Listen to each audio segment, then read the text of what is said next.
Oliva, YouTube creator of Aljan's Vlog. Welcome back again to my channel, and kung hindi ka pa nakasubscribe sa channel ko, ay please click the subscribe button and the tiny bell para sa iba't ibang videos na aking i-upload. So, wag ring kalimutan na i-subscribe ang aking second channel at channel ng aking asawa. So, para yun sa iba't ibang videos na gagawin namin. Depende kung magugustuhan ninyo. So, ang topic natin ngayon is, kung nagkaroon ka na rin ba sa channel mo ng inappropriate content. Wow! Inappropriate content. So, ayun. Bakit tayo nagkakaroon ng inappropriate content o hindi angkop na nilalaman? Madalas ito ay sa ating YouTube videos na ini-erase ni YouTube. Kapag tayo ay merong pag may nalalabag tayong rules sa community guidelines ni YouTube. Bakit nga ba tayo nagkakaroon ng video erase ni YouTube sa ating channel? So, based on my experience lang, ito, disclaimer lang, hindi po tayo expert, and base lang sa experience ko sa pag-YouTube at sa aking pag-upload ng videos. Nagkaroon ako ng inappropriate content sa aking channel, at ito nga ay naging labag sa community guidelines ni YouTube. Meron tayong nalabag na rules ni YouTube, at kaya yun ang naging cause kung bakit tayo ay nagkaroon ng 2 community guidelines strikes. So, naban po tayo ng 2 weeks sa YouTube. Bawal tayong makapag-upload, maka-live streaming, hanggat hindi natatapos, hindi tayo natatapos sa binigay niyang due. Halimbawa, for isang strike ka, 1 week, and kung maka-2 community guideline strikes ka, may 2 weeks ka na, nakaban ka YouTube. Pagkatapos mo nun, saka ka lang makakapag-upload o makakapag-live stream ka YouTube, hindi ka rin makakapagpalit ng iyong thumbnail. So, pwede mo namang i-edit ang iyong video, pero hindi mo siya mapapalitan ng thumbnail, hindi ka makakapag-upload. So, ayan, nagkaroon tayo ng community guideline strikes. Ipapakita ko sa screen yung nangyari. So, tayo ay merong, ayan, naban ako.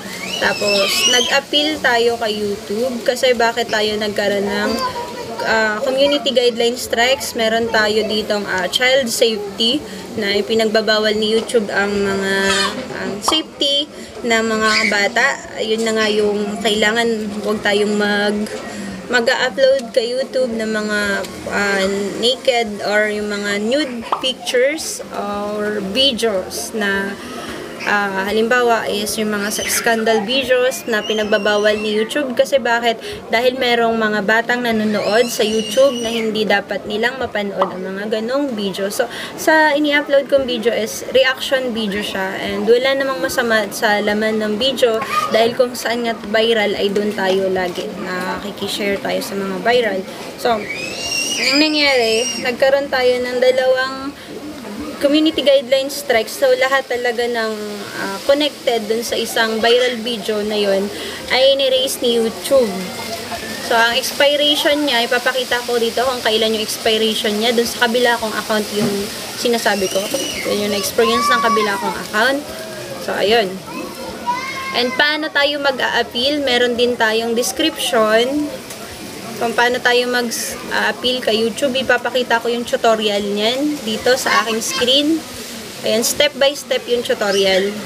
So, ayan. So, ayan, punta kayo sa email ni YouTube. Click nyo yung here.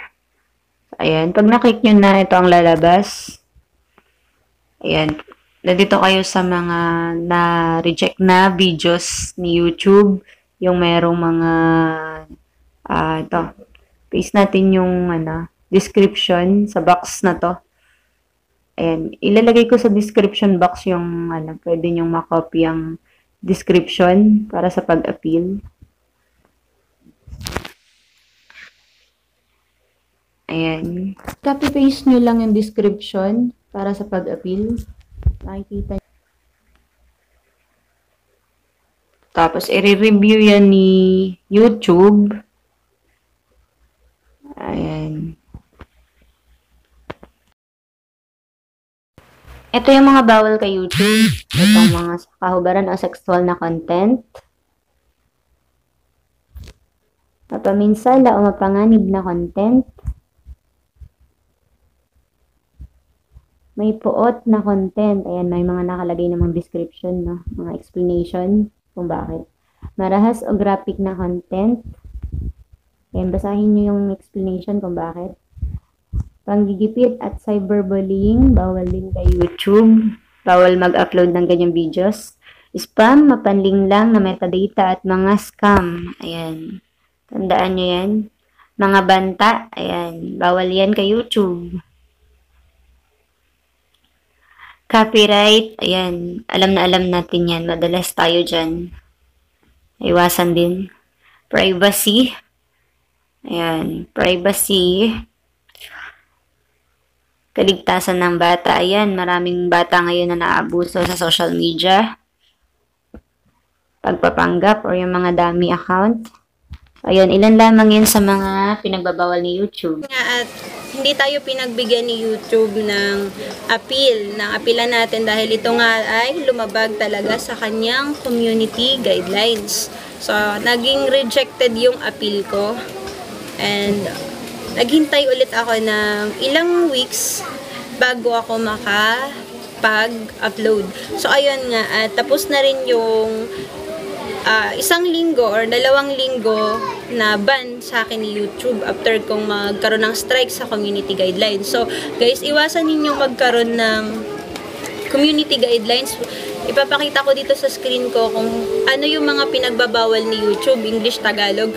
Ayan, meron akong samples na pwede nyong malaman sa mga hindi pa aware na small YouTubers. Ipapakita ko yan para na rin magkaroon kayo ng idea at maging aware na rin kayo para sa atin din yun, sa ating mga small YouTuber.